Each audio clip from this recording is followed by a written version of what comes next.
everyone, my name is Mina Zhan. I'm in Georgia, Atlanta with Alan, and I'm a corporate attorney in the Atlanta office of Smith Gambrell Russell LLP.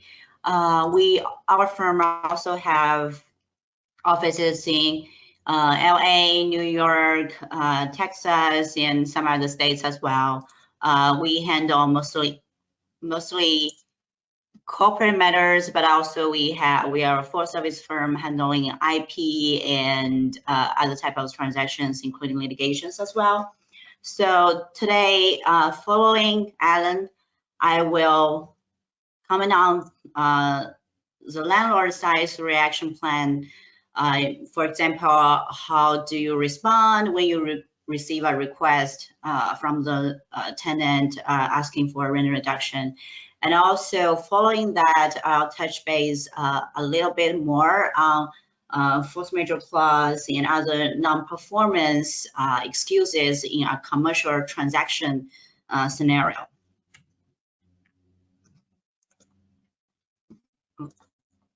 So first of all, like nowadays we receive a lot of requests and inquiries from our landlord clients asking, what do I do? If I received a request for rent reduction from a tenant, and if you haven't received one, you should expect one and get prepared properly. Normally, our first reaction would be like, you need to be prepared before you take any action. Mina. Hello? Sorry for interruption. Mina, do you want to turn on your webcam so people can see you? Oh, sorry, let me see. Okay, can you see me now? Yep, yeah. Much better.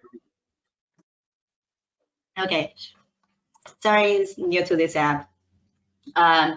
So normally, a lot of like our landlord clients, they are mostly willing to work with the tenant to make sure like everything goes fluently and to work things out.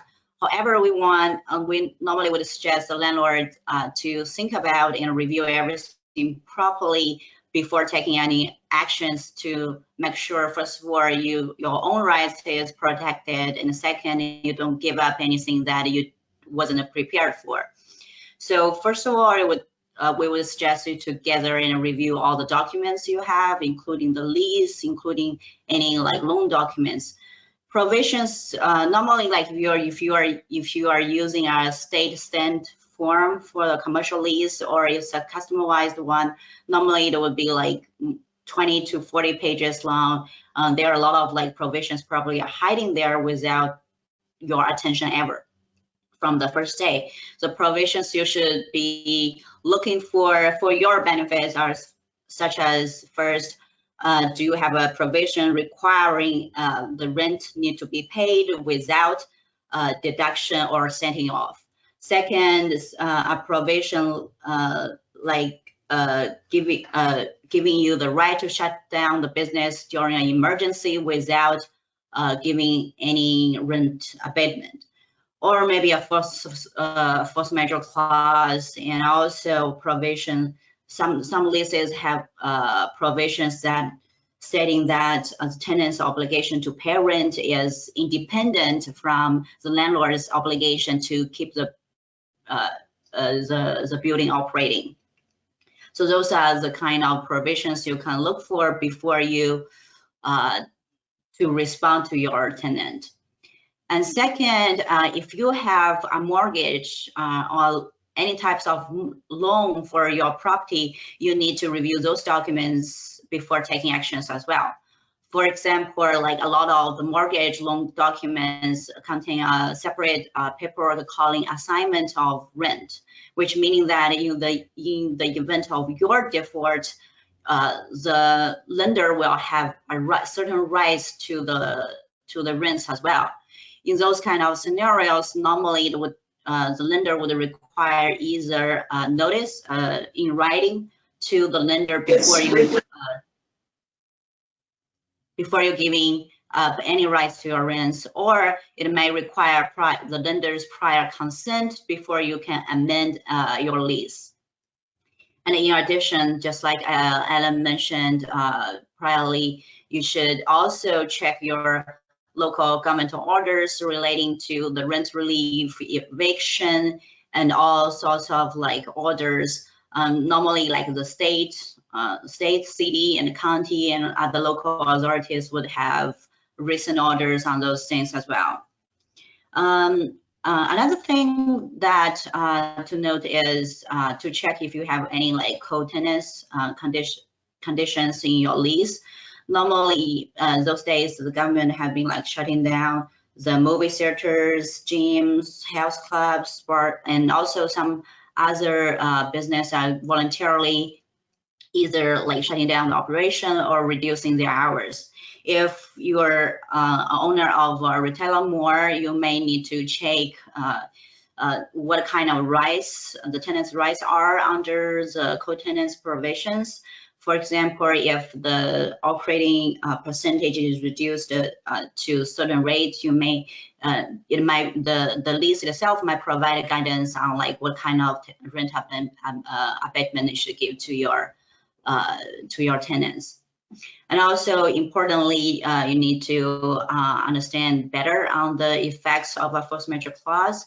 I will discuss some more details on the force majeure clause in general later on, but keep in mind that at least there are two provisions that you need to carefully review. One is the force majeure clause in your lease with the tenants, which the tenants may rely on to excuse itself for non-performance of the rent payment. And also you need to check your force majeure clause in your loan documents to see does that give you any flexibility of your loan repayment.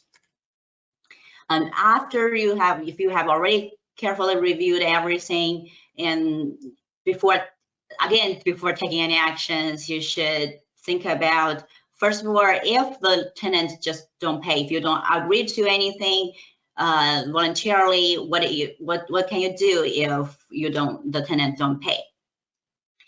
Similar to any other situations when the tenant defer the payment, normally it's controlled under the default provisions in your lease.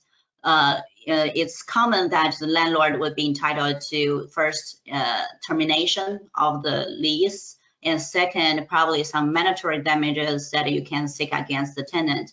And it's common to see like it's either 1 to 2 months rent or the deposit, or maybe your damages or your cost in relate the property.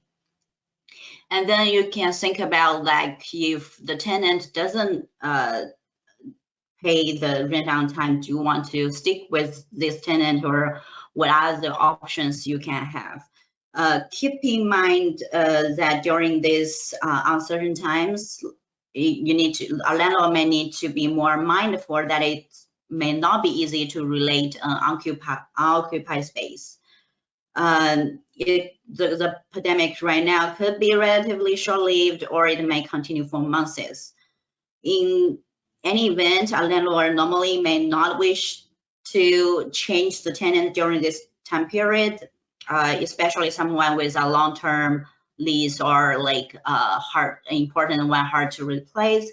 However, on the other hand, you also need to consider that some tenants, if they are already having a hard time paying the rent before the pandemic, now it may be even harder for them to recover for a shorter time period.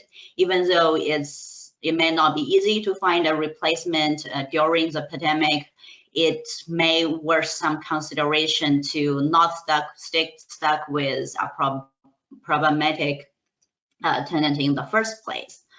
Second, if you decide, okay, I have considered all the situation, I have made my decision to continue with my tenant and give some consideration for the tenant's hardness, then like there are at least two things I would recommend you to do. First is to always request information before you deliver your decision to the tenant, and if you haven't made up your mind, those information might help you to make a decision as well.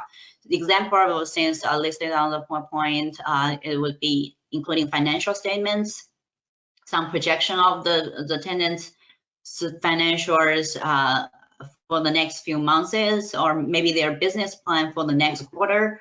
And also, you may also request what kind of plans the tenants have to seek financing assistance, or what the proposed plan would be.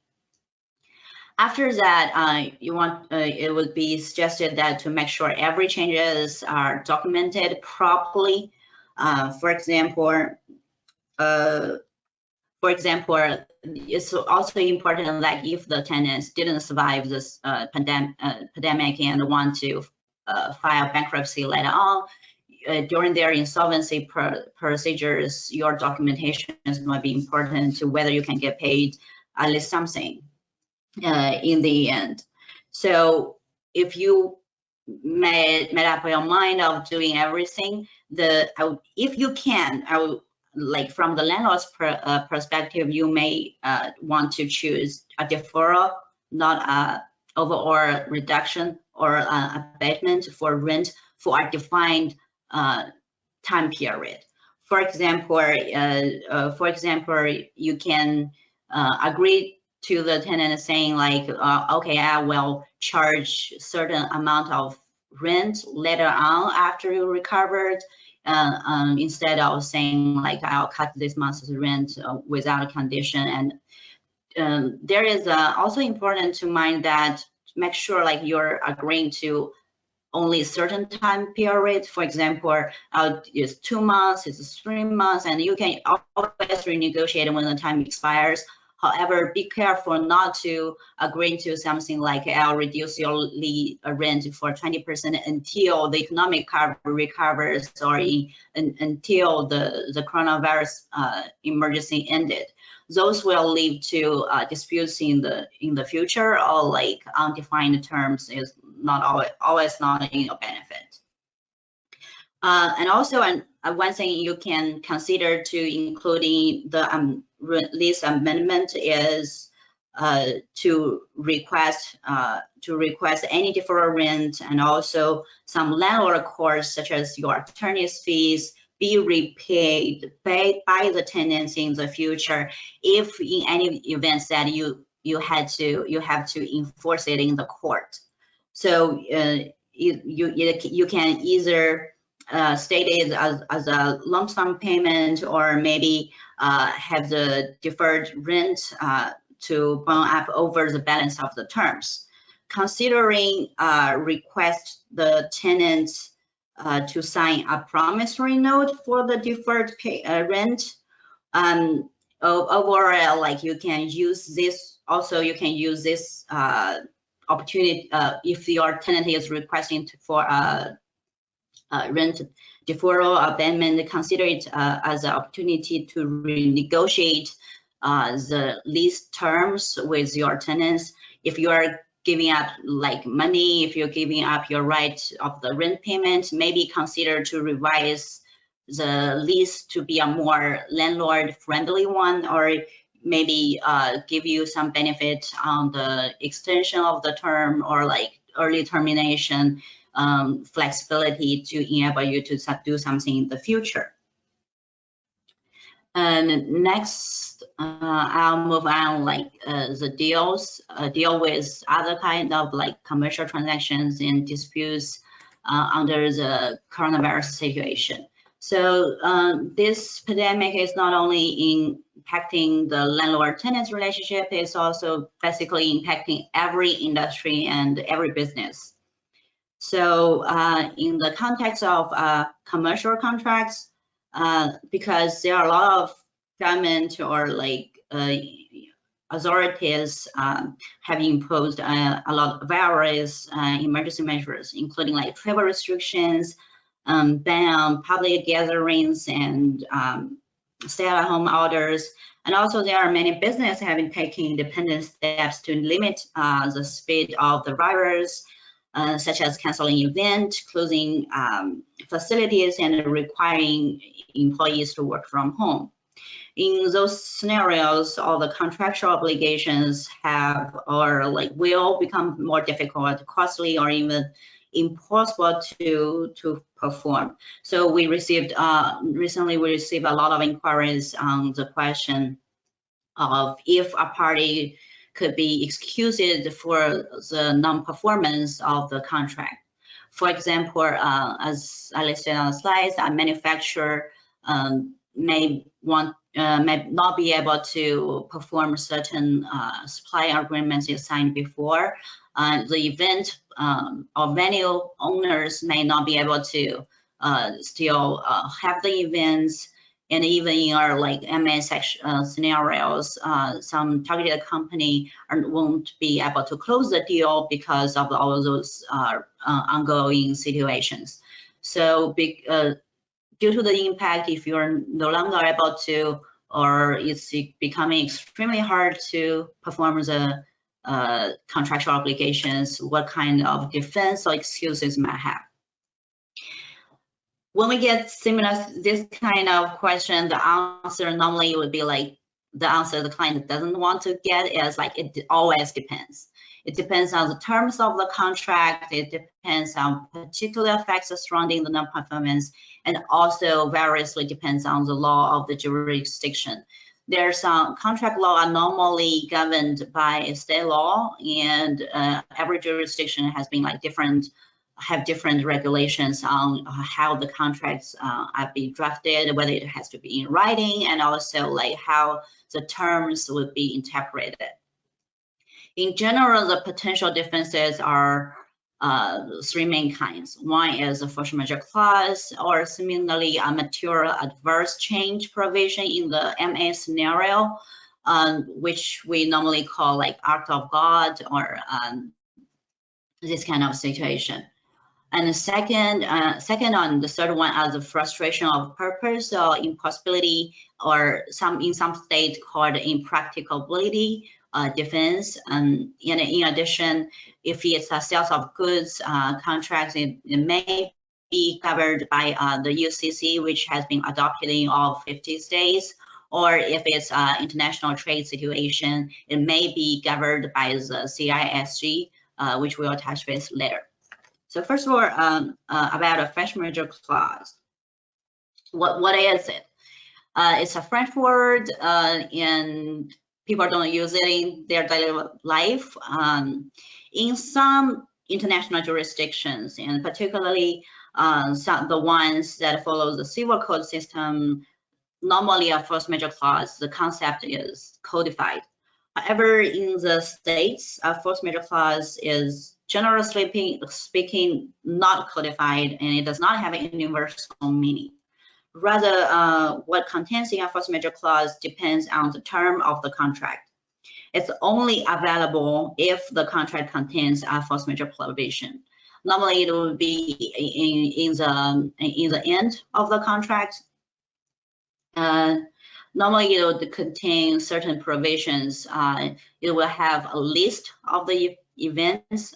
Typically, it contains acts of God, fire, natural disasters, and sometimes it will have like government or shutting down orders in the contracts as well, which could be more applicable for the coronavirus situation, but less common to be drafted in the force majeure clause would be a disease, epidemic, or pandemic, like those kind of words. And if you don't have those kind of words specifically listed in the force majeure clause, you also can think about whether your force majeure clause has a catch-all phrase, such as like including but not limited to, or like any other similar events, any other such events, those kind of words. If you contain this kind of phrase, it may help you increase or strengthen your arguments to apply your force majeure clause. So if you have one, what do you do? Like you, first of all, always evaluate, is your force majeure clause applicable? There are four things you can consider. Is, for example, is the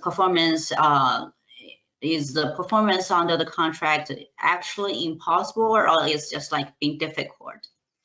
or like if is the event self-created, is, for example, if you're a restaurant owner, if under the circumstance you can still do delivery food, but you choose to shut down the whole business, you may not be able to quote on the force majeure clause. The third consideration would be the causation. For example, is there a link? Is the link strong enough to in between the force majeure event and the failure of performance? For example, if you're a manufacturer relying on certain raw material, and because of the raw material was stably supplied by certain area of either within the states or outside the states, because of travel restrictions or certain governmental orders, the raw material is no longer supplied. Those may be a strong enough causation. However, for your non-performance to other like customers. However, if it's just something like could be easily replaced, it may be a weaker consideration.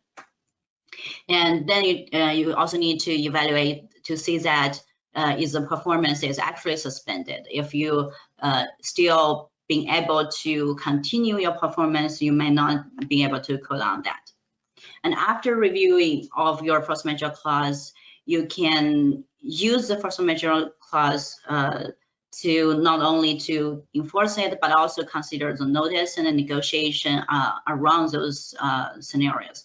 First, always provide way advanced notice as early as you can to whoever you want to apply the force majeure clause, because in a lot of scenarios, the state law would require you to give certain time period to between the notice and actually your invoking of the force majeure clause.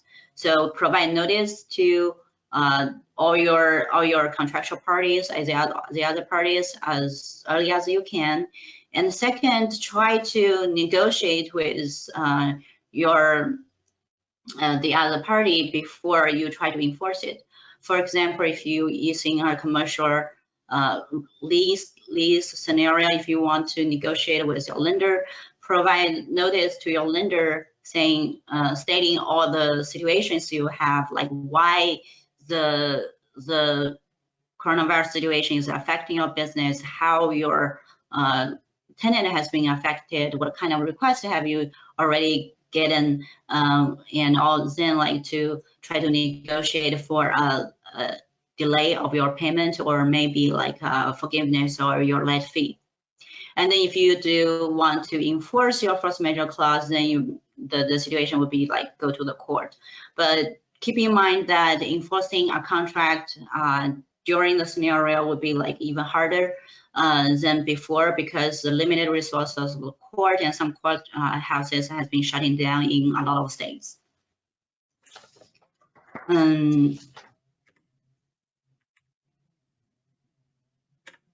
And if you don't have a force majeure clause in your contract drafted in, the thing you can consider is the impossibility or like in some other states called it impracticability doctrine under the contract law. Keep in mind that it's a common law defense that inherent in every contract, so you don't need to have it drafted in your contract to rely on. However, in most of the jurisdictions, it's really narrowly interpreted and only it can only be applied on extremely rare situations. For example, like New York State's define impossibility as distraction of the subject matter of the contract or the means of performance to make performance objectively impossible. And in those states, it may put like abundant standard of proof to say like it's really impossible or impractical to perform it. And if we are looking at history, in the history, for example, after the 9/11, the New York court has held that customers' inability to contact a Manhattan-based travel agency. Due to the difficulties with the telephone lines and the closure of the agency's office, could entitle her to a reasonable suspension of her obligation to timely cancel the reservation. So it would not be like charged for late fee or any kind of damages of the travel agency. However, like it also very carefully reviewed by a case-by-case scenario, depends on the industry and the type of documents. In some cases, like courts have regularly like refused to imply the impossibility and frustration of purpose arguments in loan arguments, or like airline industries. Those are rarely interpreted. Even in the 9/11 scenario, or like past the Spanish flu or other kind of emergency situations, because, for example, like we can also look at the commercial leases as an example. In a variety of states, if you want, like financial hardness normally is not be considered as a frustration of purpose, or be considered as a factor to entitle for the impossibility or impracticability claim. So if you want to invoke this kind of defense, you have to prove that the coronavirus situation has caused you more difficulty or independent difficulty other than financial ones. And in addition, if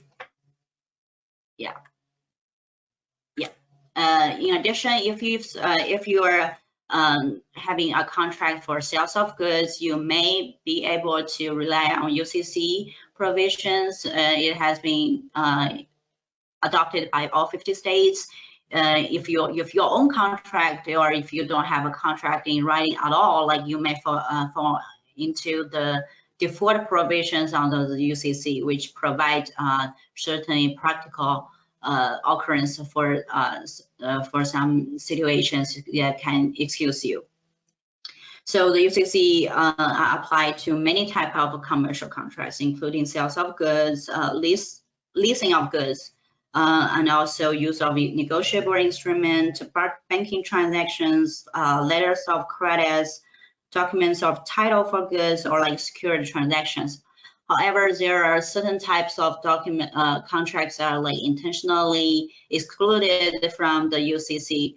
The key ones are the real estate contracts, including purchase and selling of a certain property, or like service contract. For example, if you are providing service to your customers, like restaurants, those kind.